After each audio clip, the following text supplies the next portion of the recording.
একটা আছে, তাদের একটাই দায়িত্ব সাইয়াহিন, তারা তাম পৃথিবীতে ঘুরে বেড়াবে, সালাম, আর আমার কাছে আমার উম্মতের পঠিত দরুদ ও সালামগুলো পৌঁছাইয়া দেবে। তাহলে নবীর কাছে দরুদ ও সালাম ফেরেশতারা পৌঁছায় দেয়, নবী কবরে জিন্দা না মুর্দা? তাদের আকীদা কি? একটু এক শায়েখের আকীদা আমি আপনাদেরকে শুনাই। একজন শায়েখ নবী সাল্লাল্লাহু আলাইহি ওয়াসাল্লামের এই হায়াতুন নবীর আকীদা সম্পর্কে তার বক্তব্য দেখেন। সে বলছে যে নবীজি তো মুর্দা, নবীজিকে জিন্দা বলা যাবে না, যারা জিন্দা মানে তাদেরকেও তালাক, আর এই জিন্দা নবীকেও তালাক। দেখেন এদের ভাষার অবস্থা। নবী করিম সাল্লাল্লাহু আলাইহি ওয়াসাল্লাম সম্পর্কে তাদের আকীদার অবস্থাটা একটু দেখেন। শায়েখের বক্তব্যটা সরাসরি শুনে।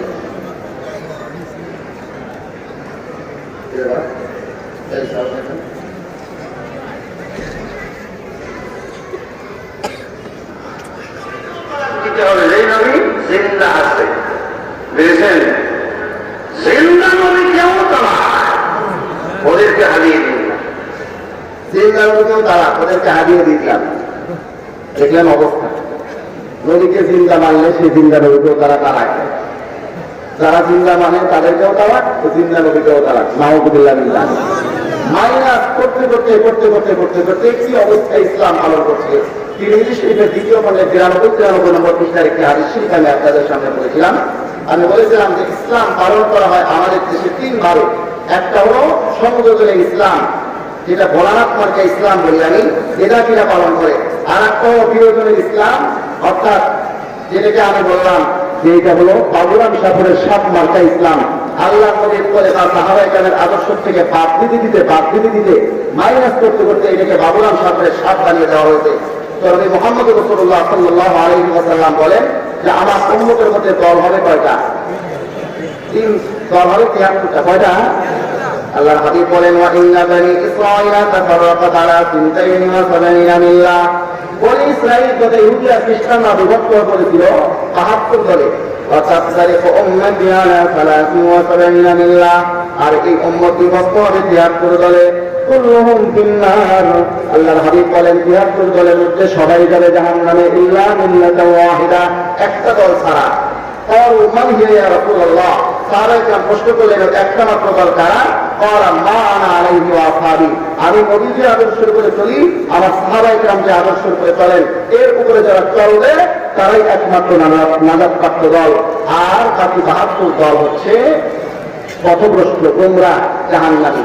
এটা হলো আহলে সুন্নাত ওয়াল জামাত। এবং এই নামটা আপনার স্পষ্ট ভাষায় তাফসীরে দুররা মনসুরের 2য় খণ্ডের 291 নম্বর পৃষ্ঠায় সূরা আলে ইমরানের 106 নম্বর আয়াতের তাফসীরে আছে। তাফসীরে দুররা মনসুর, তাফসীর কি রিওয়ায়াত, এটা অন্যতম একটা কিতাব।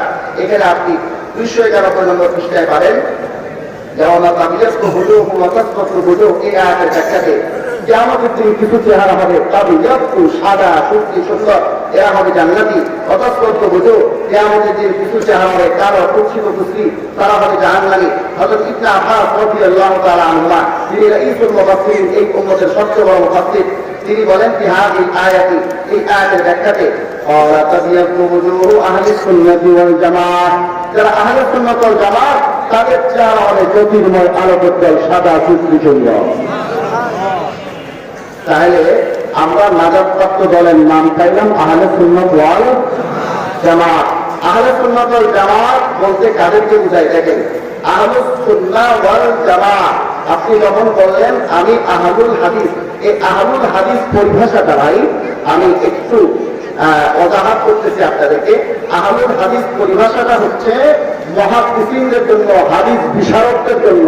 যারা হাদিস বিশারদ তাদেরকে বলা হয় আহলুল হাদিস। যারা হাদিস জানে তারা আহলুল হাদিস। যেরকম চিকিৎসা যারা জানে তারা ডাক্তার, নাকি চিকিৎসা যারা মানে তারা ডাক্তার? চিকিৎসা যারা জানে তারা ডাক্তার, হাদিস যারা মানে তারা আহলে হাদিস। বললে তখন 4টে দলিলের শরীয়তের 3টা দলিলকে অস্বীকার করার গন্ধ আসছে নামের মধ্যে। কোরআন বাদ যাচ্ছে, ইজমা বাদ যাচ্ছে, কিয়াস বাদ যাচ্ছে। শরীয়তের 4 দলিলের মধ্যে 3 দলিলকে অস্বীকার করার গন্ধ নিয়ে কেউ একথা দাবি করতে পারে না যে আমি শুধু হাদিস মানি জন্য আমি আহলুল হাদিস। বরং আহলুল হাদিস পরিভাষাটা কাদের জন্য? যারা হাদিস বিশারদ, লক্ষ লক্ষ হাদিসের হাফেজ, তাদেরকে বলা হয় আহলুল হাদিস। মুসলমান ভাইরা আমার, এখন যদি আমি আহলুস সুন্নাহ ওয়াল জামাআহ মানি, সত্য বলি, তাহলে সবাই আসে কিনা, সব দলিল আসে কিনা? দেখেন, যখন আমি বললাম আহলুস সুন্নাহ, সুন্নাত কাকে বলে? আল্লাহ তাআলার আদেশ নিষেধ পালন করা, নবীর শেখানো তরিকা। তাহলে আল্লাহর আদেশও আসলো, নবীর হাদিসও আসলো, দুইটা দলিল একসাথে চলে আসলো। যখন এই জামাআহ বললাম, জামাআহ মানে সাহাবায়ে কেরামের জামাত, সাহাবায়ে কেরামের জামাতকে আমি মানি। সাহাবায়ে কেরামের জামাতের মধ্যে কিছু আছে সম্মিলিত সিদ্ধান্ত, যেটাকে বলা হয় ইজমা, কিছু আছে একক ইজতিহাদ, যেটাকে বলা হয় কিয়াস। যখন আমি বললাম আহলুস সুন্নাহ ওয়াল জামাআহ, তখন এর মধ্যে পরিচয় আসলো, আমি কোরআন মানি, আমি সুন্নাহ মানি, আমি ইজমা মানি, আমি কিয়াস মানি।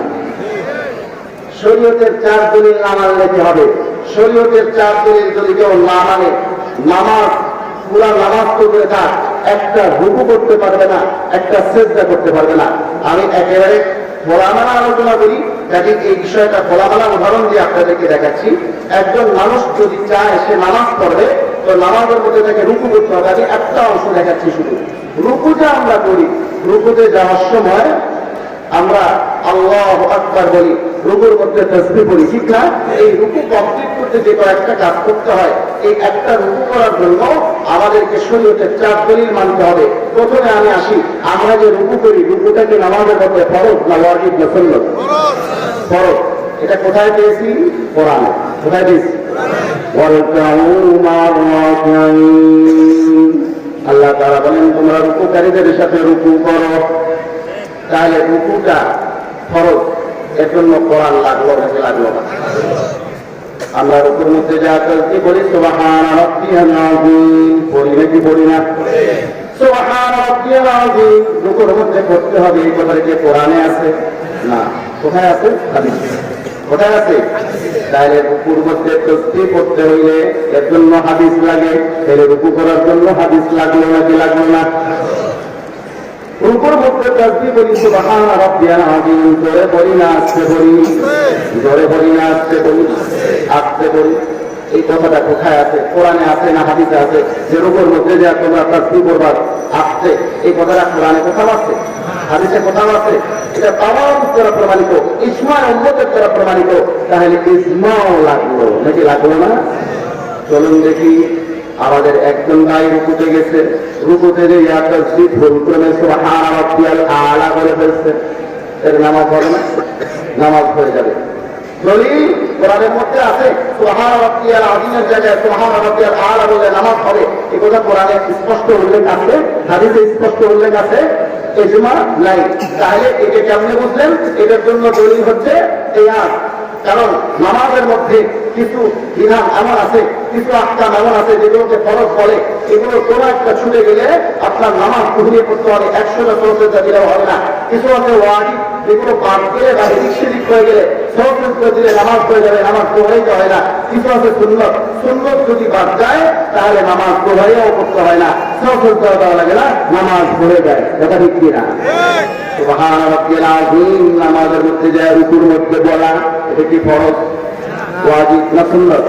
সুন্নাত। হবে রুকুর মধ্যে সুবহানা রাব্বিয়াল আযীমের স্থলে সুবহানা রাব্বিয়াল আলা বলে নামাজ পড়তে কোনো সমস্যা নাই।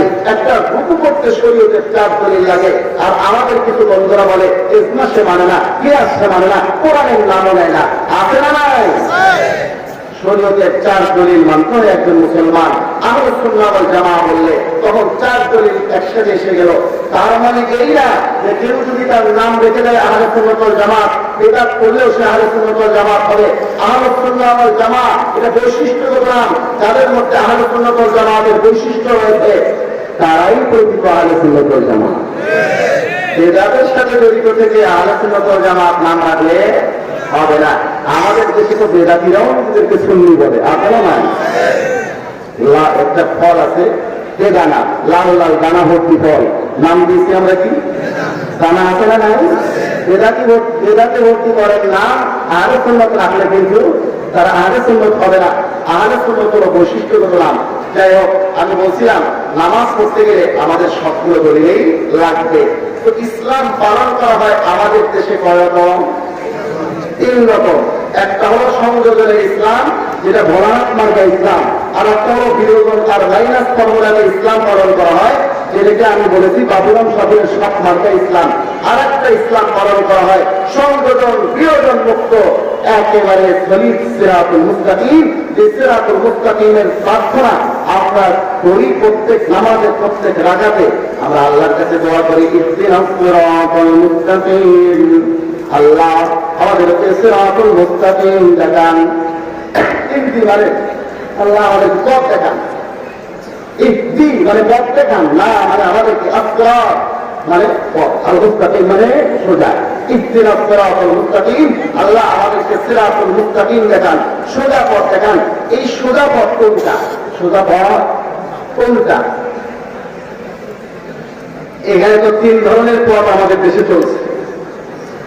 আল্লাহ নবী বলেন সোজা পথ হলো ওইটা যেখানে সংযোজন নাই, বিনোদন নাই। আল্লাহ নবীর করে না সাহাবায়ে কেরামের আদর্শের উপরে হুবহু অটল রূপ আছে। এটা হলো সিরাতুল মুস্তাকিমের উপরে প্রতিষ্ঠিত গুরু, এটা হলো মা আনা আলাইহি ওয়া আসহাবি। আর এদেরকে বলা হয় আহলে সুন্নাত ওয়াল জামাত। আহলে সুন্নাত ওয়াল জামাতের বর্তমান যদি আপনি নমুনা দেখতে চান, স্পষ্ট ভাষায় আমরা বলতেছি এটা হলো উলামায়ে দেওবন্দ। আর আহলে সুন্নাত ওয়াল জামাতের সহি আকীদা আমল বর্তমানে এটাকে বলা হয় দেওবন্দিয়ত। সব ধরনের বাড়াবাড়ি সারাসারি মুক্ত ইসলাম পালন করা হয় এই নীতিতে, যে মতাদর্শে, সেই মতাদর্শের নাম হলো দেওবন্দিয়ত। এখন আপনাদের মনে প্রশ্ন জাগতে পারে, হুজুর ইসলামই তো যথেষ্ট, আপনারা আবার দেওবন্দিয়তের চেতনার কথা কেন বলেন?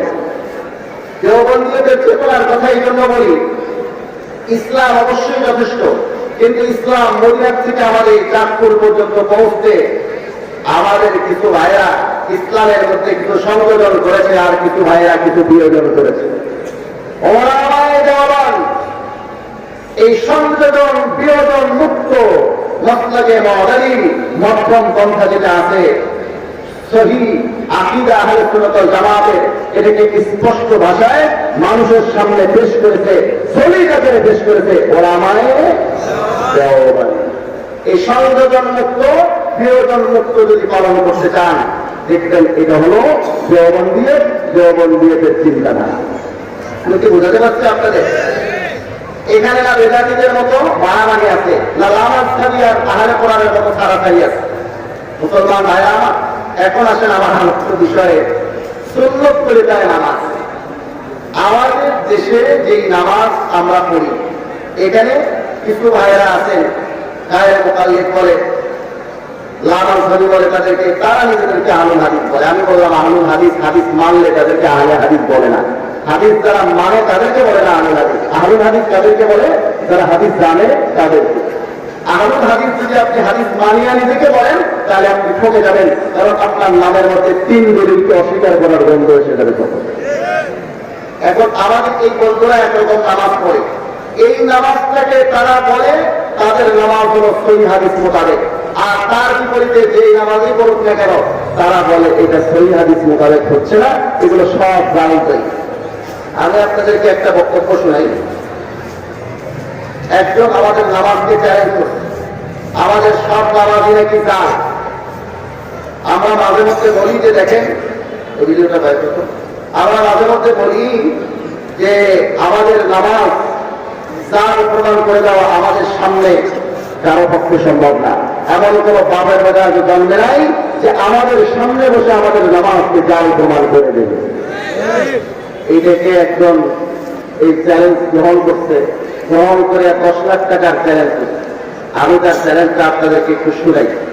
দেখেন, 10 লাখ টাকার চ্যালেঞ্জ করছে এক পাগল, বলেন কোথা থেকে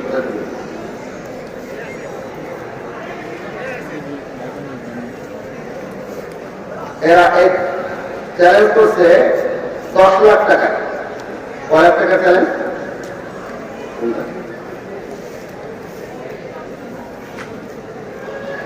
এটা না,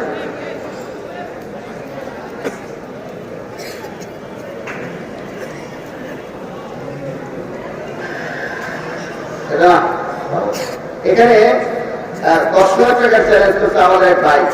সে বলছে যে এরা বলে এদের সামনে বসিয়া তাদের নামাজকে জাল প্রমাণ করার মতো কোনো কেউ আজও পর্যন্ত কোনো বাপের বেটা এরকম জন্ম নেয় নাই।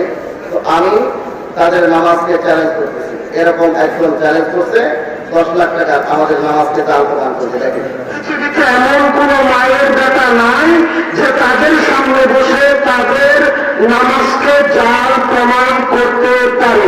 আমি তার চ্যালেঞ্জ গ্রহণ করি। উল্টো আমি ওপেন 10 লক্ষ টাকা আমার পক্ষ থেকে চ্যালেঞ্জ ঘোষণা করা হলো। 10 লক্ষ টাকা। এখন আমি যে হাদিসগুলো বলবো, হানাফি মাযহাবের প্রত্যেকটা হাদিস জাল। হানাফি মাযহাবের যে সালাত, সেই হাদিসের উপর ভিত্তি করে তারা সালাত আদায় করে, সেই হাদিসগুলো জাল। নাম্বার 1, তারা সূরা ফাতিহা পড়ে না। সূরা ফাতিহা পড়তে হবে, হাদিসটি সহিহ বুখারীতে 2756 নম্বর হাদিস। লা সালাতা লিমান ইয়াকরা বিফাতিহাতিল কিতাব অথবা উম্মুল কিতাব। সূরা ফাতিহা ছাড়া সালাত হয় না। তারা এই হাদিসটাকে মানতে পারে না হানাফি মাযহাব মানার কারণে। নাম্বার 2, এখন আসেন, এ বললো কি 10 লাখ টাকার চ্যালেঞ্জ। এই পা বললে ধরে নিয়ে এসে 10 লাখ টাকা নিয়ে দেন। 9 বাজে আপনাদেরকে এই মাদ্রাসায়, আমাদের বেগম মসজিদ দারুল ইমান মাদ্রাসায় দিয়ে যাবে। এদের এই চ্যালেঞ্জের টাকা আমাদের করবেন, এই মাদ্রাসায় থাক। এই চ্যালেঞ্জ যে করছে, চ্যালেঞ্জের শব্দেই সে হেরে গেছে, কাজেই তার 10 লাখ টাকা দেওয়া দরকার। এ পা বললে ধরে নিয়ে আসে, পাপের টাকা জন্মেছে। এক এলাকায় বলে এক লোক ছিল, তার একটা মেয়েকে সে বিবাহ দিয়েছে গ্রামের একটা অশিক্ষিত আলাদা ছেলের সাথে। অশিক্ষিত ছেলে বদলা হয় না, অনেক সময় ভাই। অশিক্ষিত কিন্তু ছেলে বদল। ছোট মেয়েটা স্কলারশিপ নিয়ে বিদেশে গেছে, দেয়া একটা ইংলিশ মিডিয়াম স্কুলে সে পড়ালেখা করেছে। সারা জীবন ইংলিশের উপরে করেছে, সবকিছু ইংলিশ। একটা ছেলের সাথে তার বিবাহ হয়েছে, সেও ইংরেজি ছাড়া কিছুই বুঝে না। এখন ছোট জামাই দেশে আসবে, সে দেশে খবর দিয়েছে আমি দেশে আসতেছি, মেয়ে জামাই সব আসবে। এখন পরিবারের লোকের চিন্তা যে আমাদের বড় জামাই তো ইংরেজি বোঝে না, ইংরেজি বলতেও পারে না। ছোট জামাই সে আবার ইংরেজি ছাড়া অন্য কিছু বোঝে না। এখন বড় জামাইকে বলছে, জামাই তুমি তো আমাদের ছেলের মতো, একটা কথা বলি। বলে না, 10টা বলেন, কোনো সমস্যা নেই। বলে আমাদের ছোট জামাই তো ইংরেজি ছাড়া কিছু বলতেও পারে না, বুঝেও না, তুমি তো আবার ইংরেজির ধারে কাছে নেই। আমি বলি কি, ছোট জামাই যে কয়েকদিন থাকে, তুমি এই কয়েকদিন আমাদের বাড়িতে এসো না। বাড়িতে আসলে আমাদের ফ্যামিলি স্ট্যাটাস একটু নষ্ট হবে। বলে ঠিক আছে, আপনারা না জেনে আসবো না, আপনাদের ফ্যামিলি স্ট্যাটাসটা আমার এই বাড়িতে আসার দরকার নাই। হঠাৎ একদিন আসছে, ছেলে আবার ভদ্র, খোঁজখবর নিতে আসছে, ছোট ভাইয়া আসছে, কোনো বাজার সদায় লাগছে কিনা। এখন এর মধ্যে একজন এসে সংবাদ দিচ্ছে ছোট জামাই এসে গেছে এবং অলরেডি সে ঘরের দরকার। এখন বড় জামাই যায় কোথায়? এতে তারা খাটের নিচে লুকায় রেখেছে একটা জায়গা, পাওয়া কিন্তু নিরাপদ জায়গা, খাটের নিচে। যে তুমি খাটের নিচে একটু লুকিয়ে থাকো, ছোট জামাই তো সবসময় থাকতে না, কোনো প্রয়োজনে বাইরে গেলে তখন তুমি বেরিয়ে এসো। বড় জামাই খাটের নিচে লুকাইয়া চিন্তা করতেছে যে ইংরেজি কি, সেটা আমাকে আজকে অনুধাবন করতেই হবে, বুঝতেই হবে যে ইংরেজি না জানার কারণে আজকে আমার অবস্থান কোথায়। খাটের নিচে ইংরেজি কি সেটা আমাকে বুঝতেই হবে। খাটের নিচে বসে বসে সে শুনতেছে ছোট জামাই কি ইংরেজি বলে। কিছুক্ষণ পর সে বের হয়ে আসছে। আরে বের হয়ে আসবে কেন? ও বলতেছে ইংরেজি কি, এটা তো আমি বুঝেই গেছি। ইংরেজি হলো অয়ং আর বয়ং। অয়ং বয়ং যখন ইংরেজি হয়ং, অয়ং বয়ং যখন ইংরেজি হয়ং, আমি বড় জামাই কেন খাটের নিচে রয়ং।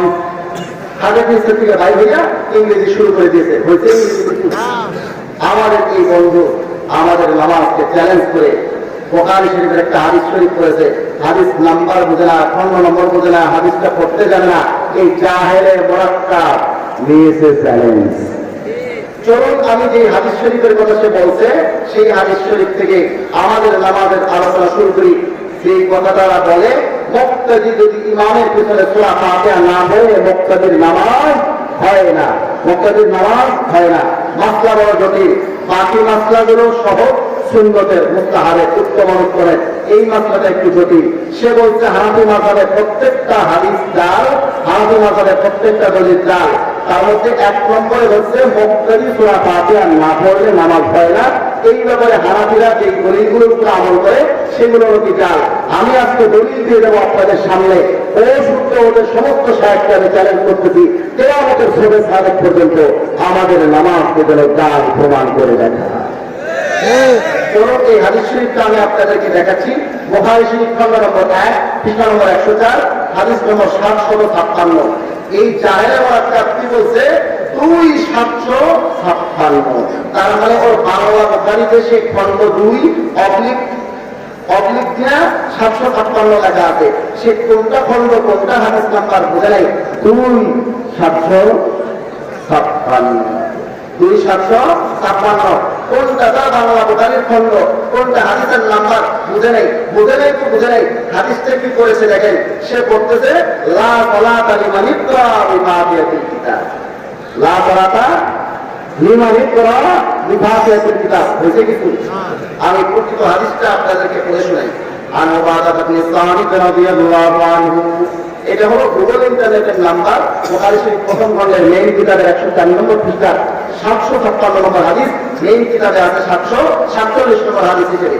হযরত উবাদা বিন সামিত থেকে বর্ণিত, তিনি বলেন আন্না রাসূলুল্লাহ সাল্লাল্লাহু আলাইহি ওয়াসাল্লাম قال, আল্লাহর হাবিব সাল্লাল্লাহু আলাইহি ওয়াসাল্লাম ইরশাদ করেন লা সালাতা লিমান লাম ইয়াকরা বিফাতিহাতিল কিতাব, লা সালাতা লিমান লাম ইয়াকরা বিফাতিহাতিল কিতাব। যে ব্যক্তি সূরা ফাতিহা পড়লো না তার নামাজ হলো না। আমরা বলি এই হাদিস শরীফটা নিঃসন্দেহে সহিহ। লামাসানি শায়েখদের মতো আমরা এই হাদিসকে জাল বলবো না। তারা একটাই উত্তর মুখস্থ করতে জাল সহিহ। ওদের এই উত্তর শুনে আমার শেখ সাদি রহমতুল্লাহ আলাইহির একটা ঘটনা মনে পড়ে। শেখ সাদি রহমতুল্লাহ আলাইহি একবার শিক্ষা সফরে যায়, দেখেন ওনার এক দোস্ত ছাগলের থেকে সবুজ রঙের চশমা পরিয়ে দিয়েছে। বলে দোস্ত ছাগলের থেকে সবুজ রঙের চশমা, ছাগলকে কেউ চশমা পরায়? বলে দোস্ত অনাবৃষ্টির কারণে ঘাস সব শুকিয়ে গেছে, ছাগলে আর খায় না, এজন্য আমি অভিনব পন্থা আবিষ্কার করেছি, ছাগলের থেকে সবুজ রঙের চশমা পরিয়ে দিয়েছি। এখন সব শুকনা ঘাসগুলো কাঁচা ঘাস মনে করে খাচ্ছে, আর রীতিমতো মনোযোগ হচ্ছে, ফায়দা তো হচ্ছে। আমাদের এলাকার বন্ধুরা এই শেখ সাদি রহমতুল্লাহ আলাইহির বন্ধুর ছাগলের মতো যখন নিজেদের দলিলগুলো দেখেন, সহিহ বুখারীর চশমা পরে নেন, আর অন্যদের আমলের যখন হাদিস দেখেন তখন তার সহিহের চশমা পরে নেন। নিজেদের আমলের হাদিস দেখার সময় সহিহ বুখারীর চশমা পরে, তাহলে সব সহিহ বুখারী দেখা যাইতেছে। আর হানাফিদের আমল দেখার সময় কোন হাদিস পড়ে, কোন চশমা পরে? জাল সহিহের। হানাফিদের দলিল দেখার সময় জাল সহিহের চশমা পরে, বলে সব জাল সহিহ দেখা যাইতেছে। আমরা তাদের মতো না, তাদের যে মজবুত দলিলে আমরা নামাজ আদায় করি, কিন্তু কখনো আমরা সহিহ বলে চিল্লাই না। কেন সহিহ বলে চিল্লাই না জানেন? কারণ আমাদের দেশে একটা প্রাণী আছে, একটা পাখি, মুরগি, সবাই চিনে। এই মুরগি ডিম দেয় নাকি দেয় না? মুরগি ডিম দেয়। এই একটা ডিমের দাম কি 10 টাকা, 20 টাকা নাকি লাখ টাকা? 20 টাকা। 10 টাকা হবে না, 15 টাকা না, 20 টাকা, লাখ টাকা দাম না। ঝিনুকের মধ্যে মুক্তা হয়, একটা মুক্তার দাম কত বলেন? লাখ টাকা। একটা মুক্তার দাম লাখ টাকা, লক্ষ টাকা মুক্তা জন্ম দিয়ে ঝিনুকটা চিল্লায় না, এত বড় গরুর বাছুর দিয়ে গরুটা চিল্লায় না। কিন্তু মুরগিটা 10 টাকা, 15 টাকা, 20 টাকা করে দিন দিয়া চিল্লায় কি চিল্লায় না? এমন চিল্লায় যে কয়েকটা মহাদেশের বিজয় করে আসছে, কথা ঠিক কিনা? যাদের কাছে মুরগির জিম্মারটা দলিল থাকে তারা সহিহ বলে চিল্লায়। ইমাম আযম আবু হানিফা রাহমাতুল্লাহ এক একটা ইসলাম এক একটা দলিল মুক্তার মতো, যাদের কাছে মুক্তা থাকে তারা চিল্লায় না। আমি তাদের এই দলিলটার ব্যাপারে বলবো, আমরা তাদের মতো জাল সহিহ এই স্লোগান, একটা স্লোগান শিখি নাই। এই হাদিস শরীফটা নিঃসন্দেহে সহিহ। হযরত উবাদা বিন সামিত থেকে বর্ণিত এই হাদিসে আল্লাহর নবী বলেছেন যে সূরা ফাতিহা পড়লো না তার নামাজ হলো না, যে সূরা ফাতিহা পড়লো না তার নামাজ হলো না। এখানে কি মুক্তাদি শব্দ উল্লেখ আছে? মুক্তাদি শব্দ উল্লেখ আছে? মুক্তাদির জন্য এই হাদিস থেকে সূরা ফাতিহা প্রমাণ করতে গেলে হাদিসের মধ্যে ইঞ্জিনিয়ারিং করা লাগবে। আল্লাহর নবীর হাদিসের ভান্ডারের মধ্যে এমন একটা সহিহ হাদিস নাই যেখানে উল্লেখ রয়েছে মুক্তাদি যদি ইমামের পিছনে সূরা ফাতিহা না পড়ে মুক্তাদির নামাজ হবে না। এরকম একটা সহিহ হাদিস নাই, একটা সহিহ হাদিস নাই যেখানে লেখা আছে মুক্তাদি জামাতের নামাজে ইমামের পিছনে দাঁড়াইলে মুক্তাদি যদি সূরা ফাতিহা না পড়ে মুক্তাদির নামাজ হবে না। একটা সহিহ হাদিস এরকম নাই, একটা সহিহ হাদিস এরকম নাই। এখন এই হাদিস শরীফটা নিঃসন্দেহে সহিহ, তবে এখানে মুক্তাদি শব্দ উল্লেখ নাই। এই হাদিসটা আমরা মানি সূরা ফাতিহা না পড়লে নামাজ অসম্পূর্ণ থাকে, নামাজ পরিপূর্ণ হয় না। কিন্তু হাদিস শরীফটা আল্লাহ নবী কার জন্য বলেছেন এটা বুঝে শুনে ঠিক করবেন না, আমরা জান না। আমরা জানতে ঠিক করলে কেমন হবে? এক বোন গেছে ওয়াজ শুনতে, ওয়াজের মধ্যে হুজুর বলছেন স্বামীকে নাম ধরে রাখা হয় না। আজকাল ডিজিটাল যুগের মেয়েরা স্বামীর নাম ধরে স্বামীকে বিদ্যুৎ করে স্বামীকে সম্মানজনক সম্বোধন করতে হয়, সম্মানজনক শব্দ বলে ডাকতে হয়। এখন এক বোন ওয়াজ তার খুব বুঝে আসছে, ওয়াজ সে গ্রহণ করার জন্য প্রস্তুত হয়ে গেছে, বলে গেছে একদম আজকে এটার উপর আমল শুরু করবো। এখন সে চিন্তা করতে লাগলো কি শব্দ বললে স্বামীকে সম্মানের শব্দ দিয়া সম্বোধন করা হবে। চিন্তা করতে করতে করতে তার মনে হয়ে গেল সম্মানের শব্দ তো আমার জানাই আছে, আপা। এই শব্দ বলে তখন আমি ছোটবেলায় আমার পিতাকে সম্বোধন করতাম। আমার পিতা কোনো সময় চকলেট, কোনো সময় চিপস, কোনো সময় চুইংগাম, কোনো সময় বাদাম বাজার, কোনো সময় নগদ টাকা বকশিশ দিত। আজকে স্বামীকে সম্বোধনের জন্য, সম্মানজনক সম্বোধনের জন্য উপযুক্ত শব্দ হবে আব্বা। শুনে তখন আমার সামনে আসবে, দরজা খুলে আগে আগে বলবো আব্বা আসসালামু আলাইকুম, কেমন আছেন? যেই পরিকল্পনা সেই কাজ, স্বামীকে আব্বা আসসালামু আলাইকুম কেমন আছেন বলে যেই সম্বোধন করছে, স্বামী দেশে দুটা মানে পাগলি কোথাকার আর স্বামীর যে সম্পর্ক যেটা সেটাও কি নষ্ট করবা নাকি? আমার আব্বা কেন বলো বলে হুজুরুল্লাহ বললেন সম্মানজনক শব্দ দিয়ে সম্বোধন করতে। আব্বা তো অসম্মানের শব্দ, আমি এই শব্দ বলে আমার পিতাকে ডাকলে আমার পিতা ছোটবেলায় আমাকে চকলেট চিপস চুইংগাম বাদাম বাদাম নগদ টাকা বকশিশ দিত, আর আপনারা বললে আমি বললাম দুটা, এটা আমার কপালে ছিল। কাঁদতে শুরু করছে। স্বামী বলে আরে কাঁদলি, কাঁদলো কেন? আপনার সম্মানের শব্দ, কিন্তু জায়গা মতো ঠিক করতে হবে। আল্লাহ আল্লাহ যে কোনো জায়গায় ঠিক করা আল্লাহ নবী বলেছেন তোরা ফাতিহা না পড়লে নামাজ হয় না, নামাজ অসম্পূর্ণ থাকে। নবীজি এই হাদিস শরীফটা কার জন্য বলেছেন আমরা নিজে কানে শুনি নাই, লামাজহাবি ভাইরাও শুনে নাই, ইমাম বুখারী রাহমাতুল্লাহ আলাইহি নিজেও শুনেন নাই, ওনার বাপ দাদাও কেউ শুনেন নাই। কারণ ওনার জন্ম হলো 194 হিজরিতে, ইন্তেকাল হলো 256 হিজরিতে। ইমাম বুখারী রাহমাতুল্লাহ নিজেও শোনেন নাই, ওনার বাপও শোনেন নাই, ওনার দাদাও শোনেন নাই, ওনার দাদাও শোনেন নাই। আল্লাহ নবীর থেকে সরাসরি অতএব আল্লাহ নবীর থেকে সরাসরি যেহেতু ইমাম বুখারী রাহমাতুল্লাহ আলাইহি শুনেন নাই, তো কে শুনছেন? নবীর সাহাবীরা। সাহাবীদেরকে জিজ্ঞাসা করি, ওগো নবীর সাহাবীরা বলুন দেখি আল্লাহ নবী এই হাদিস শরীফটা কার জন্য বলেছেন? তিরমিজি শরীফ নম্বর 1 পৃষ্ঠা নম্বর 71 আর হাদিস নম্বর 313 মুসলমানের বিজয়ের সংখ্যা মনে রাখবেন। 313 নম্বর হাদিস তিরমিজি শরীফের 1 নম্বর খণ্ডে 71 নম্বর পৃষ্ঠা। হযরত জাবের রাদিয়াল্লাহু তাআলা থেকে বর্ণিত, তিনি বলেন মান সাল্লা রাকাতান লাম ইয়াকরা ফিহা বিউম্মিল কুরআন, যে ব্যক্তি এমন এক রাকাত নামাজ পড়লো যে রাকাতটিতে উম্মুল কুরআন সূরা ফাতিহা পড়লো না, ফালাম ইউসাল্লি, সেজন্য নামাজই পড়লো না, ইল্লা আন ইয়াকুনা ওয়ারা'a ইমাম, কিন্তু যদি ইমামের পেছনে থাকে তার জন্য এই হাদিস প্রযোজ্য নয়। ইমামের পেছনে থাকলে তার জন্য এই হাদিস নয়, যে একা নামাজ পড়ে এই হাদিস তার জন্য, আর যে ইমামতি করে এই হাদিস তার জন্য। মুসলমান ভাইরা আমার, সূরা ফাতিহা না পড়লে নামাজ হয় না। বিষয়টা এরকম যেরকম ড্রাইভিং না করলে গাড়ি চলে না। ড্রাইভিং না করলে গাড়ি চলে? আপনিও একা, গাড়িও একা, ড্রাইভিং করতে হবে কিনা? অনেক লোক একটা গাড়িতে বসছে, একজন বসছে ড্রাইভিং সিটে, তাহলে তাকে ড্রাইভিং করতে হবে কি হবে না? এখন একজন বসছে প্যাসেঞ্জারের সিটে, সেও ড্রাইভারের সাথে ড্রাইভিং করবে না? প্যাসেঞ্জার কি ড্রাইভারের সাথে স্টিয়ারিং ধরে ড্রাইভিং করবে? আর ড্রাইভার আর প্যাসেঞ্জার একসঙ্গে যদি ড্রাইভিং শুরু করে, এই যাত্রীরা গন্তব্যে যাবে না গোরস্থান যাবে? মুসলমান ভাইরা আমার, প্যাসেঞ্জারের গাড়ি চলে কি চলে না? ড্রাইভিং সহ চলে না? ড্রাইভিং ছাড়া ড্রাইভিং সহই চলে, কিন্তু ড্রাইভারে ড্রাইভিং করে দেয় জন্য প্যাসেঞ্জারের ড্রাইভিং করা লাগে না। ড্রাইভারের ড্রাইভিং এর দ্বারা প্যাসেঞ্জারের উপকার হয় নাকি হয় না? আমাদের কিছু ভাইরা বলেন আপনি মুক্তদি ফাতিহা না পড়লে ফাতিহার ফজিলত থেকে আপনি বঞ্চিত থাকলেন। আমি আপনাদেরকে দেখাই আল্লাহ নবী ড্রাইভিং এর কথাটা তার ভাষায় কিভাবে বলেছেন। ইবনে মাজাহ শরীফ 61 নম্বর পৃষ্ঠা 850 নম্বর হাদিস, হযরত জাবের রাদিয়াল্লাহু তাআলা আনহু থেকে এই হাদিস শরীফটা আপনি দেখতেন 61 নম্বর পৃষ্ঠা ইবনে মাজাহ শরীফে। এখানে নবী সাল্লাল্লাহু আলাইহি ওয়াসাল্লামের প্রসিদ্ধ সাহাবী হযরত জাবের রাদিয়াল্লাহু তাআলা আনহু বলেন قال رسول الله صلى الله عليه وسلم, আল্লাহর হাবিব সাল্লাল্লাহু আলাইহি ওয়াসাল্লাম ইরশাদ করেন মান কানা লাহু ইমামুন ফাকারাতুল ইমামি লাহু কিরাতুন, যার ইমাম থাকে ইমামের কিরাতি মুক্তাদির জন্য যথেষ্ট হয়ে যায়, মুক্তাদির আলাদা করে কিরাত পড়ার কোনো দরকার হয় না।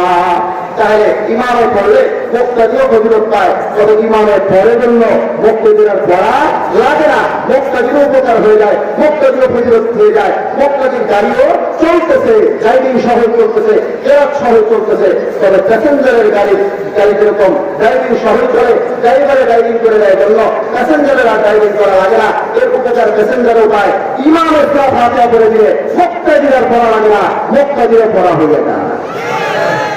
মুসলমান ভাইরা, এখন বলতে পারেন হুজুরিকে তাদের দলিলের প্রমাণ। এখন আমাদের দলিল, মুসলমানদের 1 নম্বর দলিল কোরআন, 2 নম্বরে সুন্নাহ।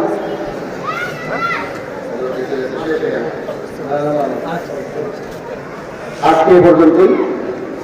চলে আসছে না এখন বাকি আলোচনা ইনশাআল্লাহ অন্য কোনো দেখেন। এখানে নামের যে সিরিয়াল আছে এটা কিন্তু আসলে মানে বক্তার মানের সিরিয়াল না। বর্তমানে আমাদের সারা বাংলার আলোড়ন সৃষ্টিকারী যেরকম যোগ্য সালাহিয়ত যেরকম, হিম্মত সেরকম, নাহমত সেরকম হলো মাওলানা এটাও করে আপনার সাহেব কোরআন করলেই বুঝতে পারবেন ইনশাআল্লাহ। তো আমি সংক্ষেপে যেহেতু বলতেছেন 2 মিনিট আমাকে এই মাত্রাটা শেষ করুন।